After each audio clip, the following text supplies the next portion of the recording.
allo asalaamaaleykum mbokki auditeurs émission priorité c'est Camara qui revient encore comme d'habitude ci seen émission hebdomadaire bu ñu faral di def tous les lundis. Aujourd'hui le thème bu ñu leen di indil moom thème d'actualité lay doon, mais le thème sera basé sur les accidents au Sénégal.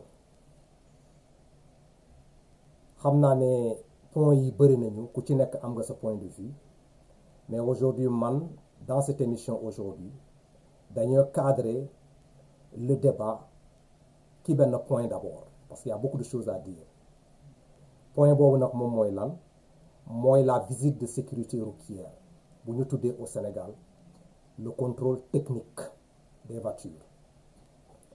Mais balaa maa dugg ci loolu damaa bëgg présenter wu d'abord comme ça gars yi xam le monsieur qui parle comme ça est-ce que mu ngi dans ses droits pour essayer d'analyser ce système-là. Je suis dans l'industrie des voitures, am naa sama master en mécanique pour dire que je connais la voiture ci biir ak ci biti. Je suis inspecteur pour la visite de sécurité routière aux États-Unis ici dans l'État de Virginie.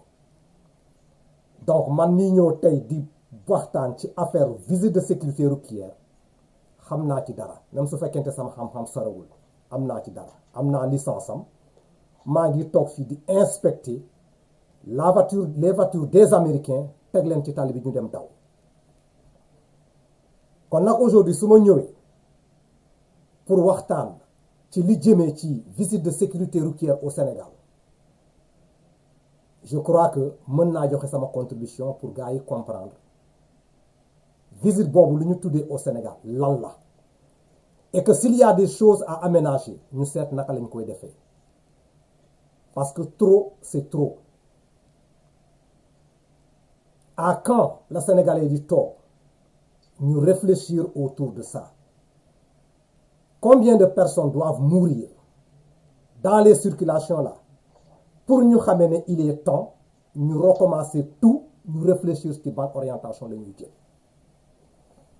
su ma jëlee la visite de sécurité routière au Sénégal, déglu leen ma fii dañu ne la visite technique de la voiture. Man je vous parle de visite de sécurité routière.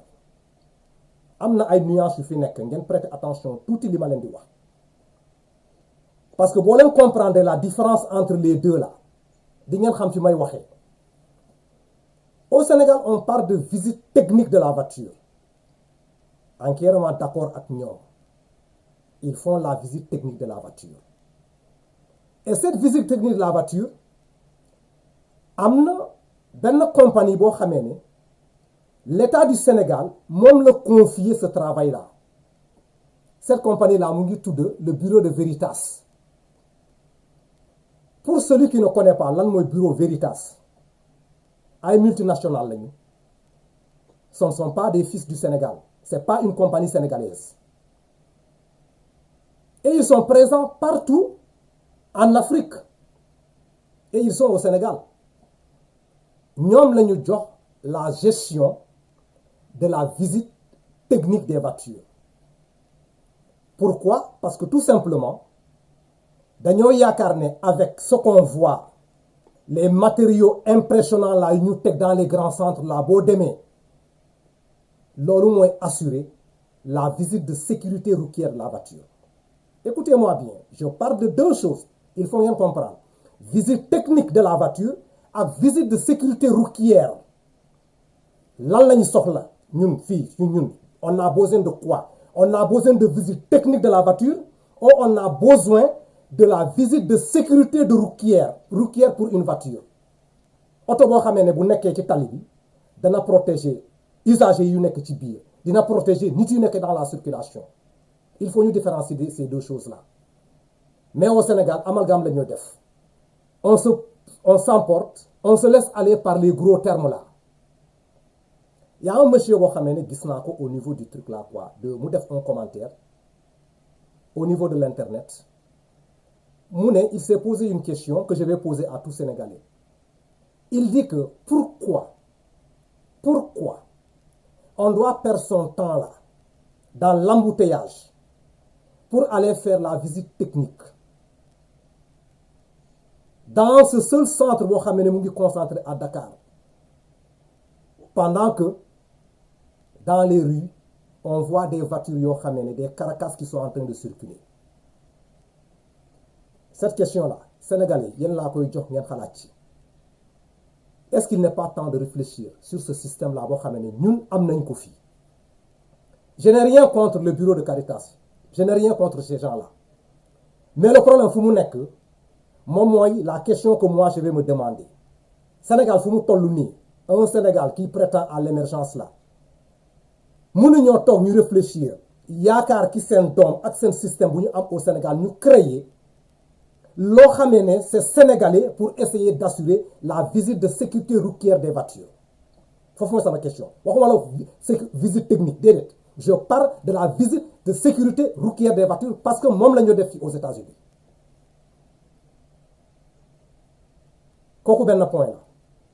Le deuxième point boo xam ne dama ko fii laal moom mooy ban nga jël ce centre là yoo xamee ne ñu ngi koy localiser à Dakar et on demande aux gens de passer là-bas pour faire la visite de sécurité routière. Gars yi bu ñu ñëwee ceux qui ont été là-bas disent que c'est impressionnant, c'est bon. Xam naa dinaa am la chance là pour dem dans cette entreprise là pour savoir exactement qu'est-ce qui se passe là-bas. Nee nañu ça se passe très bien, entièrement d'accord, je n'ai rien contre ça. Mais c'est une question que je me pose. Quand on fait une visite technique d'une voiture, quand on parle de technique, on parle de l'état mécanique de fonctionnement d'un organe ou d'un appareil. Effectivement, s'ils ont tous ces matériaux-là, au Sénégal, ces ordinateurs-là, les dynos-là qu'on pose de gauche à droite, immédiatement, s'ils interrogent la voiture, ils vont avoir des réponses par rapport à ce qu'ils demandent. Mais s'ils veulent mettre le client dans la sécurité, moi, c'est une question que je pose, des questions techniques, des questions très simples sur une voiture pour expliquer que on peut aller passer cette visite technique dont les Sénégalais pensent que c'est la meilleure des meilleures. Fait que on a passé à côté de la visite de sécurité routière de la voiture. Tu prends une voiture par exemple, nga dawal ko ci tali bi, nga nekk di daw à 80 km à l'heure ou bien à 100 km à l'heure nga laal frein bi, oto bi saaraan. Est-ce que xam ngeen lan moo koy def? Loolu machine du la ko won. Une machine ne peut pas détecter ça, c'est pas possible. Parce que boo xoolee l'élément qui te dit ça, boo jëlee cette voiture là nga dugal ko dans la visite technique là, mu jaar ci machine yi, oto bi dina freiner normalement avec toutes les pressions requises là yoo xam ne machine bi da koo demandé, oto bi dina ko def. Mais lu tax oto bi dévier? Benn exemple boobu laa leen jox, lu tax mu dévier? C'est parce que boo xoolee l'étrier de truc là quoi, de cette voiture là, boo xamee ne piston bi foofu la nekk, moom moo nekk responsable pour arrêter la voiture. Le piston est en train de fonctionner rapidement, correctement. Mais lan mooy problème bi? La goupille de l'étrier su fekkente am na ay na la tuuti corrosion dugg na foofu, goupille bi nekkul di fonctionner normalement, loolu mooy indi nga freiner oto mu jël beneen direction. Am na yeneen détails yoo xam dina ko def bu fekkente am na ay pneus yoo xam ne bokkuñu marque ou bien a bokkuñu nu ñu leen daggee, tout ça là ça peut faire ça. Mais exemple ma leen jox fii c'est pour te dire que on peut aller à la visite technique d'une voiture, ñu xool le système de freinage mu fonctionner correctement, oto bi tegu ci tali bi mu defal la ay jë. Donc cette visite là bu ñu wax nii, c'est très simple pour le faire. Tout ce dont on a besoin au Sénégal là, une organisation de ce système là, et c'est pas du tout coûteux. Man Camara, je vous dis que pour assurer la visite de sécurité routière des voitures du Sénégal là, nañu décentraliser ce mythe là boo xam ne mu ngi autour de Dakar. Et que bu ñu ko décentraliser, on n'a pas besoin de ces milliards là bu ñuy investir dans ces centres